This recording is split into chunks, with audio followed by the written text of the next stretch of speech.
Jumejn wara l-appell tal-Kamra Maltija tax-Xjentisti tnediet konsultazzjoni pubblika dwar il-politika nazzjonali li fost oħrajn għandha lan tirregola r-riċerkaturi tas-sigurtà magħrufin bħala ethical hackers. L-ethical hackers huma individwi jew kumpaniji li jitlu fis-sena tal-informatika sabiex jipprovdu soluzzjonijiet li jsaħħu s-cyber security.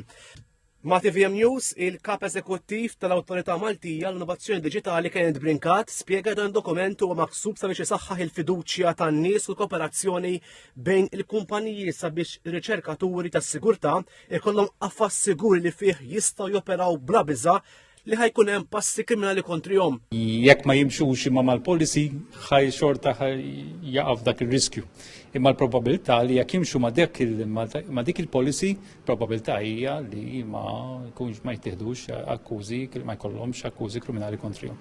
F'dil politika tkun proposti li s-sidien u l-managers ta' sistemi tal-ICT ikollhom politika dwar dik li tissejjaħ Coordinated Vulnerability Disclosure. Waqt li l-maġġoranza tal-kumpaniji se jkollhom il-qafas biex jagħmlu dan b'mod volontarju, entitajiet essenzjali u importanti għall-infrastruttura kritika se jkunu obbligati jagħmlu dan skont id-direttivi Ewropej.